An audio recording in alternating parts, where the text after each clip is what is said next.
If you have ever stared at a blank page, completely uninspired, then this video is for you. Hi, it's Ashley, and today I'm going to be talking to you about my favorite tips to really re-energize your creativity and to just make work more fun. Let's get started. So when I keynote at different events, one of the major topics that I talk about is embracing your inner child.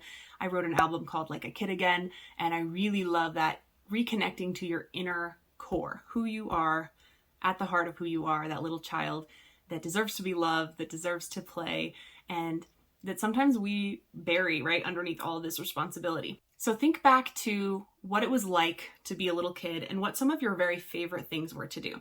So for me, if I'm just thinking about it, I love to jump on the trampoline. I love to dance. I love to swim. Those are kind of like the active things that I love to do. I also really love to play with clay and art supplies. I loved to draw and paint. And of course, I love to sing and perform and act. In fact, we have some pretty fun home videos of me, singing and acting things out. That's something that's near and dear to me and that really helps and inspires me. So here are some, if you can't think of any, that might be of benefit to you. So number one is coloring or painting, using vibrant colors. If you get coloring pencils or crayons, or if you just get some acrylic paints and a canvas, just go for it. Go wild with it and allow your brain to wander and allow yourself to really not think about work. Just think about creating. Just make it messy, right? And you have to start somewhere. Sometimes it takes a minute to get out of the gunk of the rigidity of how we are as adults. It might take you, 2 or 3 times to really let loose and to see the fruits of your labor, so to speak, in regards to creativity. If you don't already have a favorite, coloring is a really great one. So the second thing you can try is playing with sensory toys. This is anything that feels really good on the skin. It could be Orbeez, it could be clay, it could be Play-Doh or slime, it could be kinetic sand. For me, how it feels is it disconnects me from the need to be in work mode, and yet it gives me the best ideas. It's probably the same thing of when you go for a walk, when you're cleaning house, when you're taking a shower, how you get the best ideas, because your brain is able to go to a different place. And you're really focusing on your senses. These can be really helpful, especially if you're having a writer's block or some kind of, you need to come up with a creative idea and you just feel so uninspired.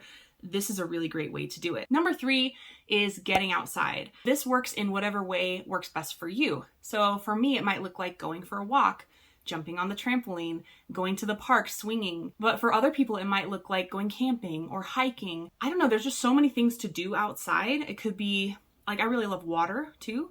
So it could be going to the river or even just sticking your feet in the stream. It's the same thing as all the other things on this list in that it allows your brain to disconnect from that rigidity that we talked about. I can't explain how or why it works, but I do know that it's really grounding. It's really helping you reconnect to that inner child, the playfulness, and it allows you to download those amazing ideas that you normally can't when you're too focused and too much in work mode and you're overwhelmed. And one thing I talk about too is there's 2 different parts of your brain, right? There's the creative part and then there's the editing part, and they can't exist together well. And so what you're really doing is you're putting that other part of your brain, the critical side, to the side so that you can focus on the creative and just allow your mind to wander. I don't know if I said that right. Number 3 is music. This one's huge, and as you know, I'm a musician.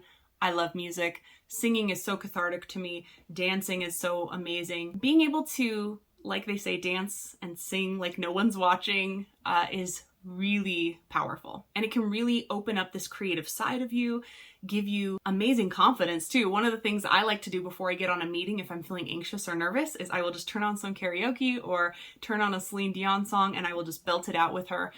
It really releases a lot of the anxiety and the tension that I feel, and it gives me the confidence to come into my meeting feeling a little bit more relaxed and playful. Finally, I want to add this because I think this gives all of these practices an extra layer of connection to your soul and to yourself. And what that is to start and end these practices with meditation and or prayer. This really helps calm and center me when I'm doing these things.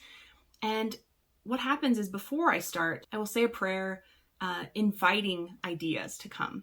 inviting all these wonderful creative thoughts, right? And then at the end, we end in gratitude, in a prayer of gratitude, and to just be able to keep that with us as we go on through the rest of the day. So that can be really helpful, really grounding. Journaling, all of that stuff can certainly add and elevate the experience of connecting with your inner child. Again, don't go into these activities with the intention to come up with a great idea, but just be open to it happening and allow it. Go have fun. You've got this, and I'll see you next time.